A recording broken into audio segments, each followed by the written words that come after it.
So back in April, I made a tier list video explaining the worst and best characters in Mario Sluggers. I thought it was a pretty good list, but there were a few people who didn't agree, especially about the placement of the worst character. Y'all mad disrespectful to Monty Mole. Monty Mole being F makes this whole list invalid.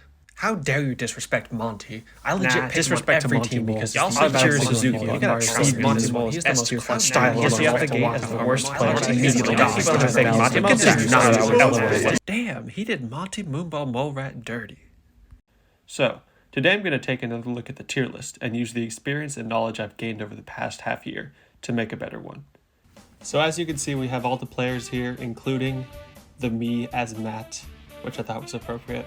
And let's start at the bottom of the list, in F tier. This is not an easy pick. I'd always thought that Monty would be there forever, but now I'm inclined to go with Toadsworth as the worst player in the game. I will admit that he has immense value against beginner players with his really slow pitching, but this is easily countered by using Nunchuck and stealing bases. Aside from this though, he's really the only player who's truly terrible in everything. As a male, he can't counter Peach's Star Swing, and his hitbox is tiny, so even though his fielding stat is good, he's not a good infielder. He's very slow, and might have the weakest bat in the game, aside from maybe Peach or Baby Peach. When playing against a player with any skill at all, he's just a liability. The next four players are all pretty similar. We have Toadette, Baby Luigi, Baby Mario, and Baby Daisy. Their complete lack of hitting keeps them in F tier, though they do have some use. Toadette being a girl gives her a slight advantage in the infield, but you would normally use her in the outfield due to her speed. Unfortunately, she doesn't have chemistry with the Yoshis, so she's never part of an elite outfield, like Baby Mario and Baby Luigi can be. Baby Daisy has Super Dive, so she can be useful in the infield and outfield, and is also a serviceable pitcher, so she's the best of the bunch. And at the top of F tier is Monty Mole. Woohoo! He's not in last place anymore. I tried really hard to put him up to D tier, but he's just not quite good enough. Since last time I've come to appreciate his slap hitting prowess, which makes him no longer a terrible hitter.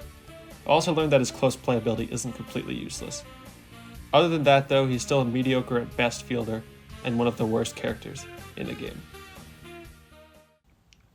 Now on to D tier. At the bottom of D tier we have three Kongs: Dixie Kong, Tiny Kong, and Baby DK, which is much lower than they were last time. Since last time I've come to realize the importance of chemistry trees. A chemistry tree is a straight linkage through a lot of characters that lets you get items almost every time when batting. The Kong's chemistry tree is horrendous.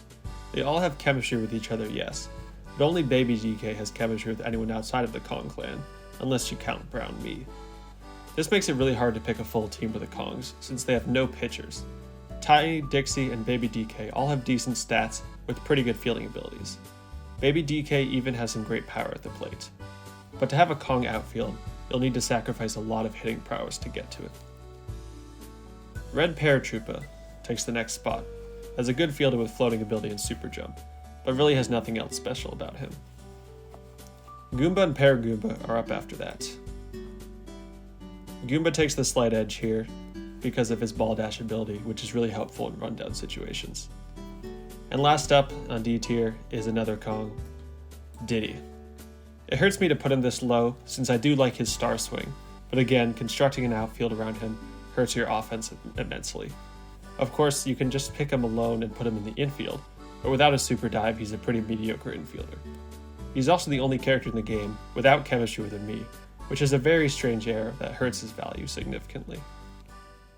Alright, now it's time for C tier. Blooper takes the last spot on this tier. Now you may be wondering, why is Blooper 2 tiers ahead of Baby Daisy when they have literally the exact same stats? Well, everything outside of the stats is where Blooper shines. He can float, which allows him to dodge pow balls and a few star swings. His chemistry with Boo and Wiggler could also allow for some interesting outfields. And Toad takes the next spot, as a guy with surprising home run ability and great speed who can be put into a good outfield with Toadette and Noki, who is actually just one ahead. Where's Noki? One ahead of Toad. She's an awful hitter, but is extremely versatile in the field with her gender and her ball dash ability. And speaking of gender, we've gotten many comments on some of my videos about how Noki and Birdo are actually guys, and Petey and Wiggler are actually girls. But all of our assignments are just based on if they're affected by Peach's Star Swing, since that's the only thing that matters here. So it's not like we're making our own designations. and also Noki's design is clearly female here. Alright, next up is Koopa. He belongs a tier ahead of Paratroopa because of his much better hitting and chemistry. He has chemistry with Dry Bones and Bowser Jr., neither of whom are buddies with Paratroopa. Right above Koopa is Baby Peach. She's the highest ranking baby, but also the lowest ranking player with an 8 out of 10 pitching stat or above. Her great pitching is sort of overshadowed by her inability to hit the ball more than 2 feet, except for when she hit a dinger for me in that one video, as well as her weak throwing arm. But someone who doesn't have trouble hitting the ball is Shy Guy. He's got some decent power as well as a great fielding stat with Super Dive, which is pretty much the prototypical infielder. His bad chemistry prevents him from going any higher though. And speaking of bad chemistry, Wario takes the final spot in C. This is where he was last time, and my opinions haven't changed on him. However, knowing the importance of Mii's and chemistry trees is super important here. Wario and Waluigi are an isolated chemistry tree, but if you use Yellow Mii, you can connect Wario and Wiggler. This raises his value considerably, but I've also realized that his Star Swing is super easy to catch with Nunchuck, so it sort of evens out. Now on to B tier. First up is Dry Bones. I honestly should pick him more. He's a decent player. He's got Super Dive and a great hitting stat. If his chemistry is better, he could be a top tier player in the Bowser rotation. And now we meet our first truly elite pitcher in Boo, right above Dry Bones. I really like him as a starter. Unfortunately, he's pretty bad at everything else, though you could probably have a decent outfield with him, Blooper, and Wiggler. And next are 2 power hitters, Funky and Pianta. Both have amazing power and hit lots of dingers. I'll give Pianta the slight edge because he fits in the Mario team, while Funky is stuck with the Kongs. And Luigi also benefits from being on the Mario team, but his chemistry and hitting are slightly lacking, which is why he's the second worst captain. His Star Swing is also terrible, but his fielding is solid enough to put him at B. And next up is his arch nemesis, Waluigi. Last time we put him in S tier, and that was honestly overrating him by a lot. His pitching can be hit or miss, and he's not the greatest fielder ever. However, someone in our Discord showed us a strategy recently that increases his power by a lot. Waluigi gets more distance on his slap hits, so if you charge at the last possible second with him, I think the game gets confused and puts a lot of power into the swing. I was able to hit it over the fence with him extremely easily using this strat, which is why it doesn't drop lower. King Boo takes the next spot in B. He's the only player in the game with at least a 7 in both pitching and hitting, which makes him super valuable. It's sort of like a Shohei Ohtani type player. His chemistry with Wiggler, PD, Boo, and K. Rool is also very helpful, and the only reason he's not higher is that he's one of the worst fielders in the game. And speaking of bad fielders, the final spot on B belongs to DK. Most of his value is on the offensive side, where he has great power and amazing Star Swing. But like I said in my top 10 hitters video, his good contact zone is very small, and he doesn't hit as many homers as someone like Funky. Of course, he's also a Kong, which is why he'll be forever confined to mediocrity in B tier. And now, onto A tier. The first spot on A tier belongs to the Miis.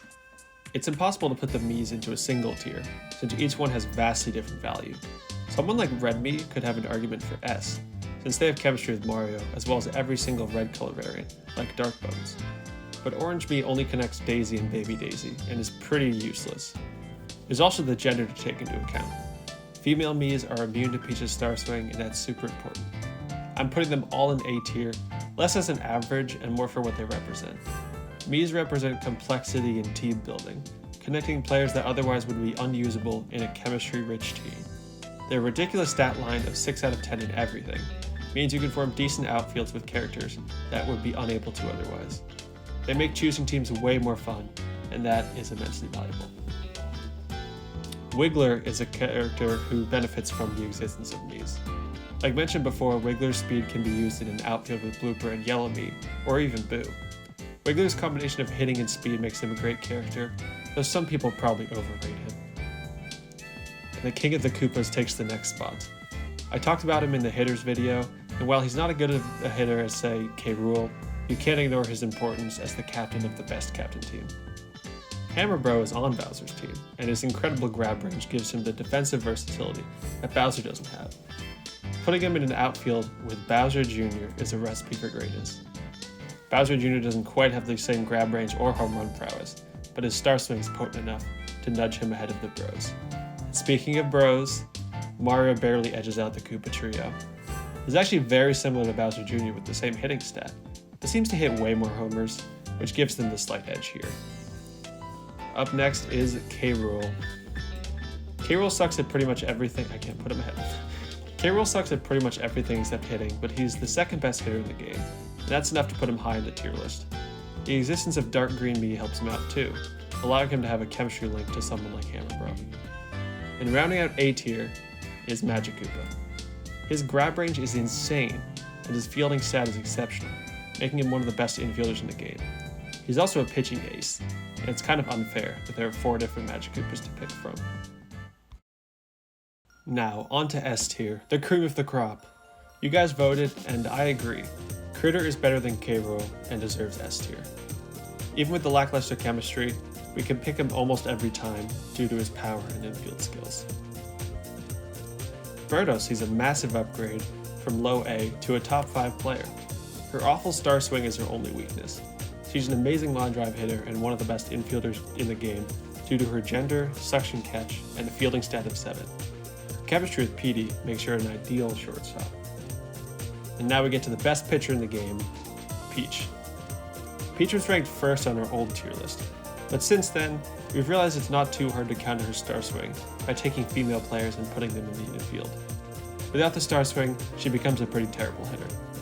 However, she's still a great infielder with great chemistry, and is, of course, a lights-out pitcher.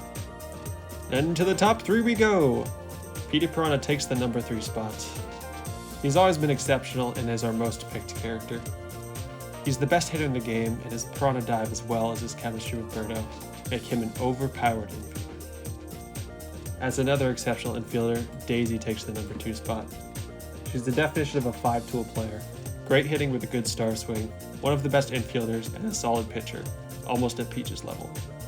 It's difficult to imagine anyone above her, and yet there is one left. Yoshi takes the number 1 spot on this tier list. He's had a huge glow up from B tier in the last tier list. Since then, we've realized that his Star Swing is simply overpowered. There's really no consistent counter to it. It's good enough to make him a top 10 hitter, even though he has pretty much 0 power. And in the field, of course, he's exceptional. He's the best outfielder in the game, and putting him next to Mario, Birdo, or the babies can give you fast coverage of the whole field easily. He can also steal bases better than anyone else in the game. Honestly, I could go back and forth between the top 3 on this list. There's no one in my mind that stands out as the obvious best choice. But for now, I'll leave Yoshi at the top. He deserves it. Well, what'd you think? Did you agree with our tier list? I really enjoy making these tier list videos, but this will probably be the last time I make a general purpose tier list for this channel. So I hope you all enjoyed, and I will see you in the next video.